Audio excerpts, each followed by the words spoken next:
and welcome to the first episode of Tierra's Books Worth Reading. I am Tierra.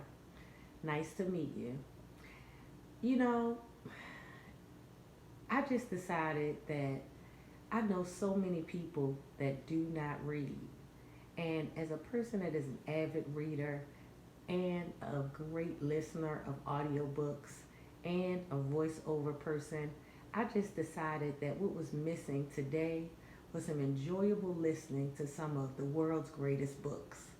So, in an effort to bring that to you, I have decided to just read you some of the books that I consider are worth reading. Now, what qualifies me to say a book is worth reading? Well, I'm not sure.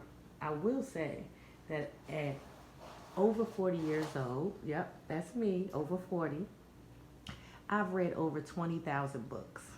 I prefer fiction, I prefer suspense, but I have no preference in types of authors, and I definitely do not ever go into the horror genre. But other than that, I believe that that has given me lots and lots of wisdom and taught me so many experiences, because they say the wise learn from watching those that do and choosing not to do it. So, or choosing to do it. So I just decided to bring you guys some books. It's totally unscripted. It'll be 30 to 45-minute episodes, and in each of those episodes, I'll be reading several chapters of whatever our book is until we're complete. In the comments below, you can leave for me books that you'd like to see me read in the future. And if you enjoy this reading, please share, like, subscribe, and tell your friends. I will be reading all the books. So, now that we've said all of that stuff, let's introduce today's first and premiere book of Tierra's Books Worth Reading. I've chosen Sister Soldier's The Coldest Winter Ever. Now, I will tell you, one of the reasons that this is one of my favorite books is because it is the epitome of how myself and many women that I've come to know and know grew up. If you were born in the late 70s, early 80s.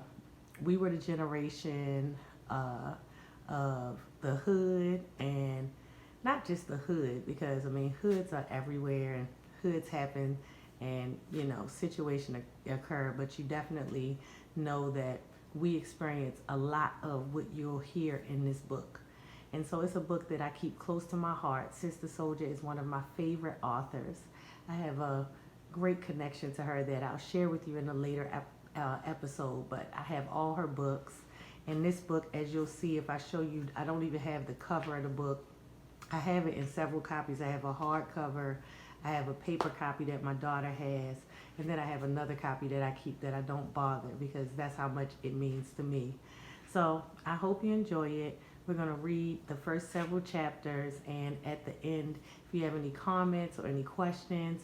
And like I said, the show is totally unscripted, so it'll be growing as I, continue to manifest this vision that I've had to read you these books.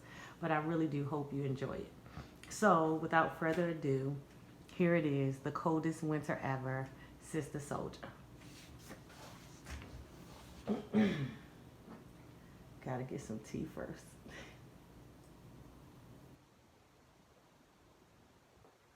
Recording this is not as easy as I thought it would be, especially with nobody looking, but since I know you will be looking, I'm going to do my best. Dedication. There is no such thing as love anymore. The kind that is so strong that you can feel it in your bones. We used to feel that emotion when we looked into the faces of our mother, father, sisters, brothers, family, and friends. There is no such thing as love anymore. At least not the deep, satisfying kind that sits on your heart and influences every decision and action we take throughout each day. There is no reason to celebrate anymore. Just empty actions and empty reactions, calculated gestures and financial arrangements. There is no such thing as love anymore. This novel is dedicated to the era in which we live. The era in which love, loyalty, truth, honor, and respect died. Where humility and appreciation are non-existent. Where families are divided and God reviled. The era The Coldest Winter Ever by Sister Soldier. This book was originally published, you guys, in 1999. And like I said, it's not that we were the first generation of hoods. I will say, though, that growing up in Baltimore City, my mother grew up in the same neighborhood I did. And when we have conversations about it now, she never called the neighborhood in which she grew up a hood until the 90s, late 80s, the crack era, the coldest winter ever. Chapter 1. I never liked Sister Soldier straight up. She the type of female I'd like to cut in the face with my razor. Before I get heated just talking about her, let me make it clear who I am and where I stand. Don't go jumping to any conclusions either. All of y'all are too quick to jump to her defense without knowing what somebody up close and personal thinks. When it comes right down to it, those are the ones who really count. The people who was there, who seen it all. Hell, you can't smell nobody's breath through a camera. You almost can't even see their pimples, so you know that TV shit ain't real. Don't run ahead of me. Let me take my time and tell my story. Brooklyn born, I don't have no sob stories for you about rats and roaches and pissy pew hallways. I came busting out of my mama's big coochie on January 28, 1977, during one of New York's worst snowstorms. So my mother named me Winter. My father, Ricky Santiago, was so proud of his new baby girl that he had a limo waiting to pick my mom's up from the hospital. The same night I got home, my pops gave me a diamond ring set in 24 karat gold. My mom said that my fingers were too small and soft to even hold a ring in place, but he insisted that he had a guy who would have it adjusted just right. It was important for me to know I deserved the best. No slum jewelry, cheap shoes, or knockoff designer stuff, only the real thing. We lived in the projects, but we were cool with that. We weren't wanting for a damn thing. I had 3 aunts, 4 uncles, and a whole slew of cousins. As far as we were concerned, it was live for all of us to be chilling in the same building, or at least the next building over. We never had to worry about getting into fights because around our way, we had a reputation. Plus, it was plain and simple common sense. If you put your hands on anybody in the family, you would get jumped by the next oldest person in our family, and so on and so on. Sooner than later, we didn't even have to say a word. Everybody understood that our family had the neighborhood locked down, and it wasn't worth the trouble. Our apartments in the projects was dipped. We had royal red carpets on the floors, top of the line furniture, a fully loaded entertainment center, equipment, and all that good stuff. I loved my pops with a passion. He was the smoothest nigga in the world. When he came into a room, he made a difference. His cologne came around the corner introducing him before you could even see him. He spoke softly with deep seriousness. He was light-skinned, tall, with curly black hair and a fine, thin mustache to match. He was medium build, definitely in shape. The thing that stood out about him was his style. His clothes were crisp, expensive. He never wore the same shirt twice. He could do it like that because he was smart. He never used the drugs he sold. He collected his money on time and made examples of any fool who tried to cheat him. He had a saying, 1 copper penny, 1 finger. All the ladies loved him, but he wasn't what I would call a ladies' man. He never had no girlfriends, or at least no female ever called the house trying to front on my mom's. I can't recall any incidents involving other women, accusations, or uncomfortableness. He was a family man. Everybody in the whole world knew my mom's was his wife, his one and only, his soft spot even. Moms and pops had been young lovers, and unlike a whole lot of niggas, they stayed together. She was 14 when she had me. Folks said she looked great during pregnancy and would switch her ass around the neighborhood flowing easy like water. She would wear her fine Italian leather stiletto heels even in her 7th month. Moms had everything by the way of clothes and anything else you could think of. Her mahogany skin was smooth as a Hershey's chocolate bar. When she went anywhere, she was well coordinated. If she had on a zebra skin hat, she'd sport the zebra skin pants and would have a zebra skin pattern on all 10 nails.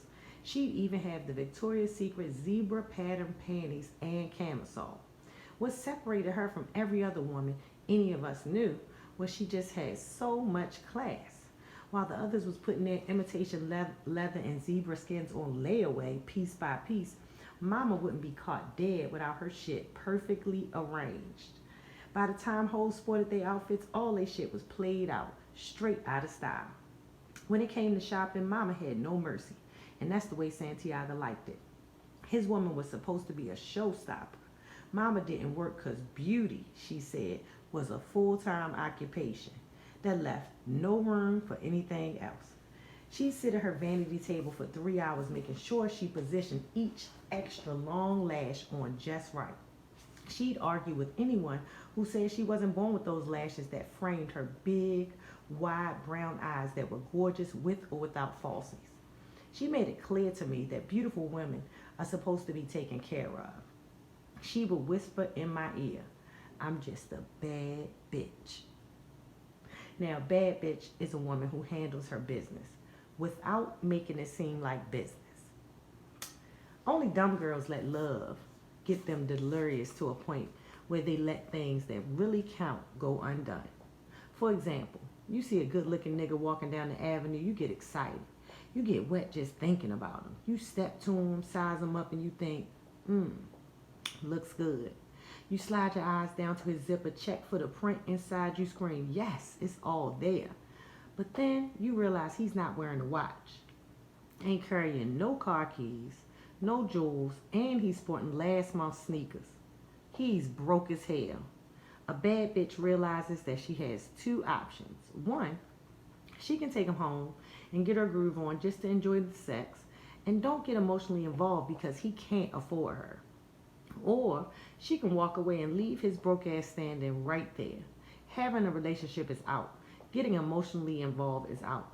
Taking him seriously is out. If a bad bitch is extra slick, she can keep this guy on the side for good sex. He then becomes a commercial to the money man, who is the main program. The money man is the guy who knows how to provide, knows how to bring home the goodness and bless his woman with everything she wants. Now, the money man might not be ringing any bells sexually, but if he has ends, if his pockets are heavy, a bad bitch will moan like this nigga is the original Casanova. When he's sexing her, she'll shake, pant, and cry out like he's creating orgasms as strong as ocean waves.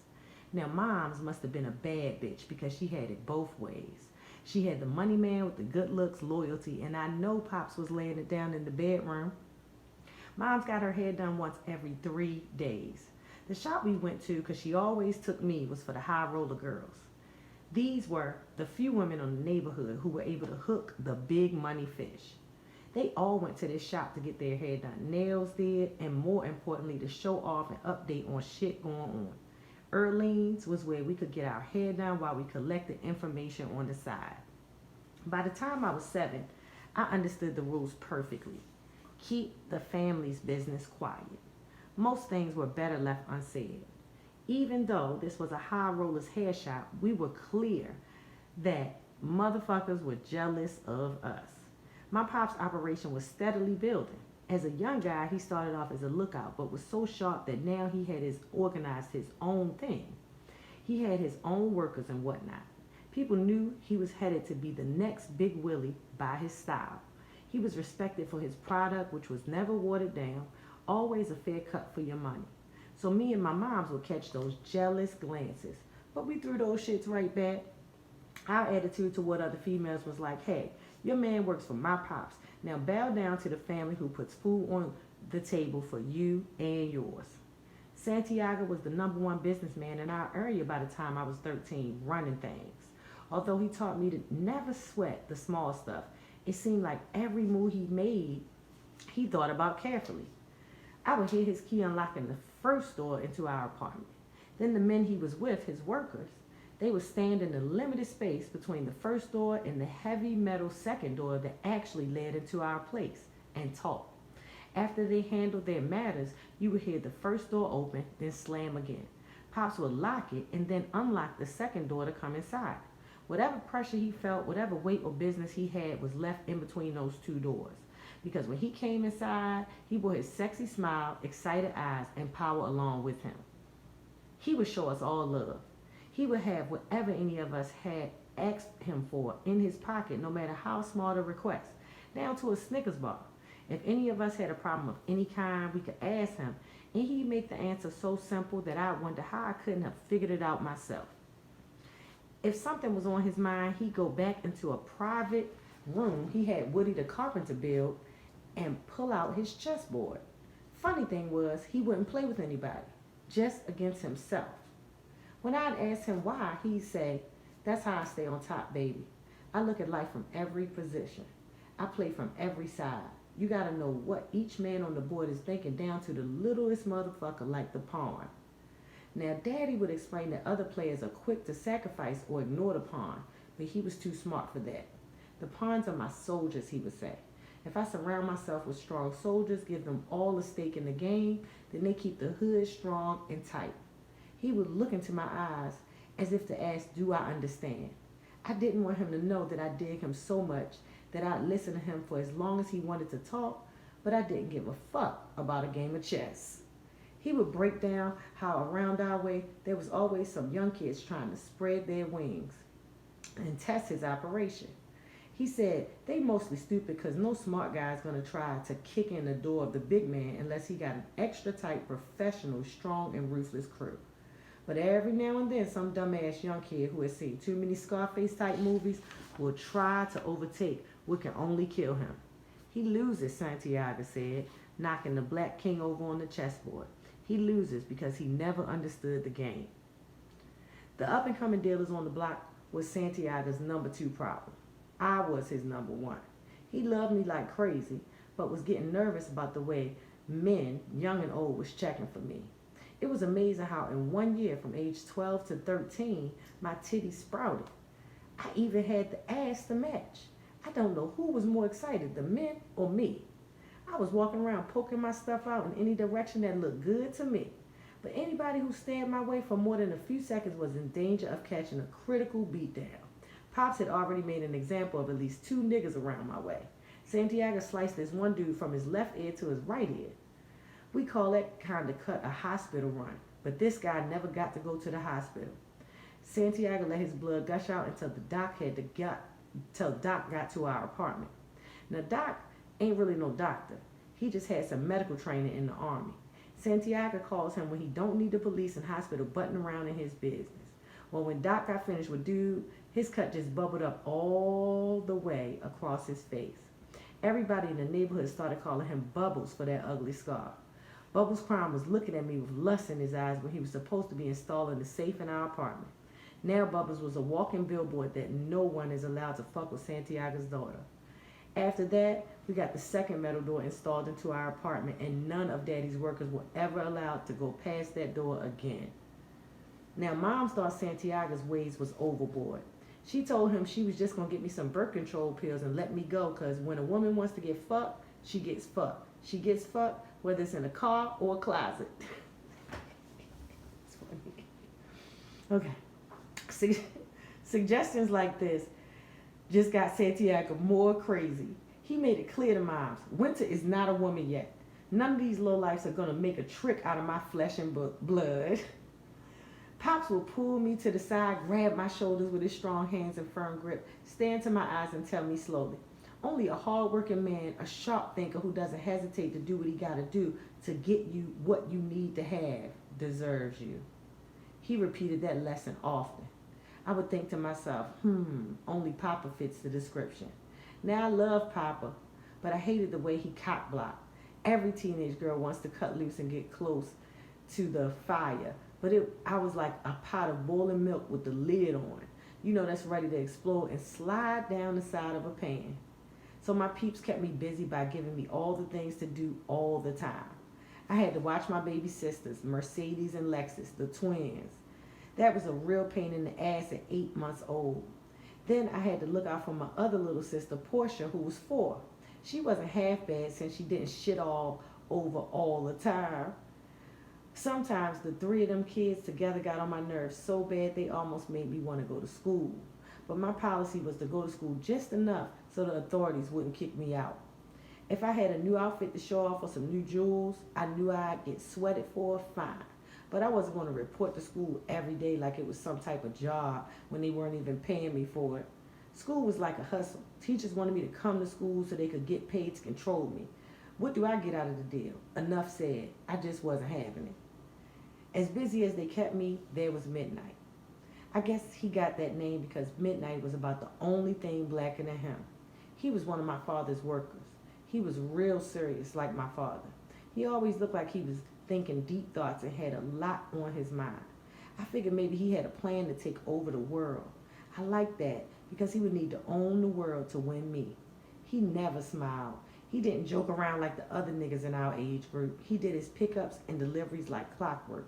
My father once referred to him as a strong young lieutenant. Santiago liked him because he said he never tried to test or flex. He knew Santiago was the boss. He was comfortable and cool with that. Midnight never attempted to skim, pay late, or run games like some guys did when they first started out. I liked Midnight for other reasons too. In the summertime, he wore white when he played basketball. His mother, or whoever washed his clothes, must have been more handy than them happy homemakers on TV commercials because his shit was crisp. But what really got me was that black skin. It was smooth and perfect. It laid on top of his bone structure tight like saran wrap. His arms were cut. I could tell he lifted weights. But he wasn't all big and swollen like those little dick assholes in the magazines. He was tall yet medium sized and perfect. His muscles were defined, his veins stuck out, emphasizing his strengths. His neck was slim and strong. He would come to the park only on Sundays. I know because I was clocking him like that. He would be wearing a new sweatsuit every time. He held his money in a gold money clip. He would take the money clip with the money neatly stacked out of his sweatpants pocket. He'd take off his pants, stripping down to the basketball shorts he had on underneath. His powerful legs were as cut as his upper body. For this, I gave him mad respect. I can't tell you how many guys I've seen with strong upper bodies and legs like chickens. He would put that money clip on the inside of his basketball shorts and play ball. My eyes would move in and out of his structure. I couldn't wait to put my lips against his skin and maybe even suck his collarbone or something. To make the package complete, Midnight's kicks were always new and clean. Now, Midnight never paid me no mind. I wasn't worried about it though, because one thing I learned from my mother is a bad bitch gets what she wants if she works her shit right. Pops also taught me something useful about patience. He said sometimes a victory is sweeter when it takes a long time to carry out the plan and you catch the person completely off guard. What I was up against was the fact that Midnight worked for my pops. So even if he had ever considered me, he probably ruled me out.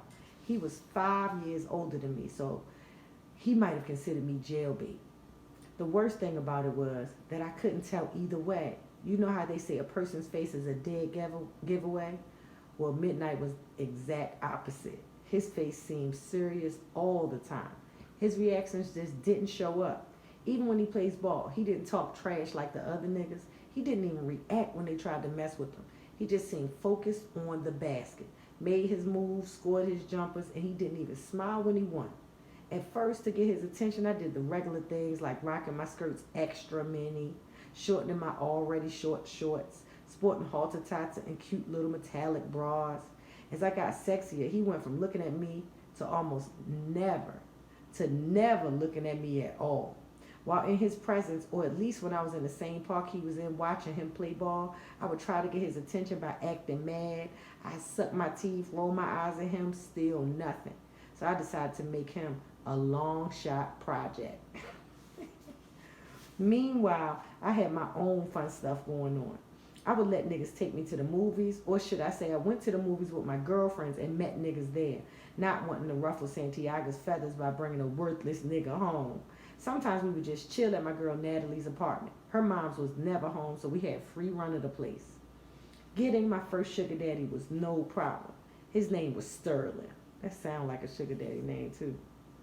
I met him in Lower Manhattan at a grocery market when I ran in to get some chapstick on a fickle autumn morning. I guess my style just overwhelmed him because instead of reaching into the cash register and giving me my damn change, his eyes were sliding in between my breasts like he wished he could be one of my gold chains. I recognized him immediately as a sucker, somebody I could take for all he had. All his thoughts showed on his face. It was clear that I had his full attention as I gave him my blast of ghetto attitude. I put my hands on my hips and said, "My money or your life." He looked startled, stopped staring, and counted out my change. I laughed. "Did you need your receipt?" he asked with his enthusiastic, corny ass trying to prolong the conversation. "If that's all you have to offer," I said with a serious look sprinkled with sexiness. He gave me my money and cleared his throat, turned from the register with his cheap white dress shirt and $2 tie, and followed me as I walked. I guess he had it like that. He could walk away from the register because he was the store manager. "So what's your name?" he asked, looking like he thought he could actually make some progress with me. "Winter," I said, rolling my eyes with disinterest. "You live around here?" "Brooklyn, baby, no doubt." The rest is history. He got paid every 2 weeks, and so did I. He worked at the store, and I worked on him. I had him buy me shit he couldn't afford. Places he never knew existed. Whatever little money he took home and paid, I took my 25% like I was his freaking agent or something. It worked out smooth. Him living in Manhattan out of Santiago's eyesight. Besides, the little piece of cash he provided meant a new outfit, an extra gold bangle to my collection, whatever. Like my mom says, you can never have too much. Santiago shook up what was supposed to be my sweet 16th with shocking news. We were all around the table. My chocolate Baskin Robbins ice cream cake was bombarded with small nuts and 16 carefully placed maraschino cherries. Daddy handed me a long, slim box, the kind I like because it always means jewelry. I tore off the gold wrapping paper and smiled wildly as I lifted my new diamond tennis bracelet off the clean white cotton. My mother's mouth hung open as she inspected my diamonds from across the table. Even though she knew better, she was confirming that they were white, clear, and sparkled like diamonds, not cubic zirconias. As I put the bracelet on, Santiago handed me a birthday card. This was unusual because we weren't big on cards and poetry and shit like that in my family. As I fumbled with the catch on my bracelet, my mom opened the card. Suspecting, I guessed that there must be some birthday money in it or something. She probably figured that if I got cash in addition to this bracelet, Santiago had went overboard again and would need a talking to later on. As she opened the card, two Polaroid snapshots fell out and onto the table. She picked it up, twisted up her face with curiosity, and said, "Baby, what is this?" "It's our new house in Long Island," Daddy said coolly with pride and confidence. "I wanted to surprise everybody, and I figured today was as good as any day. We're moving. First class, baby. Only the best. Top shelf for the ladies in my life." I was feeling crazy. The gold candles on my cake melted away, and so did my dreams under the pressure of the flickering fire. All I knew was the project. It was where my friends, family, and all my great adventures were. I knew these streets like I knew the curves of my own body. It was like I was like the princess of these alleyways, back staircases, and whatnot. What was the point in moving? Santiago always said you gotta live where business is to avoid a hostile takeover. He said that a man gotta carry a powerful presence in his neighborhood so the small timers didn't start itching with takeover feet. Now it was like we was cutting out. So I did something that I normally would not do. I questioned Santiago. Why? What's the point? Why are we about to do something that you said we would never do? Santiago simply said, "Baby girl, things is on a new level." It was cool to rest my head here in the past, but my business is bigger and better than ever. I can't let them get too familiar with the routine. I gotta switch up, keep them guessing. Me, Mama, and Portia were all seated, stiff and silent. The babies didn't know what the fuck was going on. Surprise swirled around, strangling us. He continued, "Everyone can't handle my success. Eventually, some fool will snap out of order and try to bring it to me by hurting one of my girls." His long finger pointed at us. His eyes locked into each of ours individually. He was making good sense, but I was still vexed. I figured, yeah, it sounds good and all that, but I'm not down with the idea of running from a fight. It's just straight up not Santiago style. Santiago picked up on my expression quickly and said, "Now you know I don't run from no war. I'll take on anybody who wants to bring it to me. But what I'm not having is nobody fucking with my ladies. If they want war, let it be man to man, and only the men. It seemed like Santiago knew something he wasn't telling us. He was dead serious, and I knew that his statements were coming from somewhere. This place, he added, holding up the picture, his finger pointing out to the mansion. This is a safe place. Man, wait till you see it. Shit. It's laid out so nice, it's like heaven. The rules for our move out of Brooklyn were clear and non-negotiable. Don't talk about it. We knew no matter how silent we were, there would still be chatter. My mother's brothers and sisters and their husbands and boyfriends who all worked for Papa would definitely have something to say. That didn't matter, Santiago said. I'll take care of everything. Just don't add to it. In my last few days, everything was moving like in a slow motion film. Shit that stank more. Anything sweet seemed even sweeter. I spent all my extra time with my girls. We were mad tight. Many of us born and raised in this same spot. Take me and Natalie, for instance. We did everything together. We even got our cherries busted together and lied to each other about how good the first time felt. When the truth was, those big dicks ripped our tight little 12-year-old tunnels apart. We fought over whose date was finer, even though Jamal and Jacob was twins.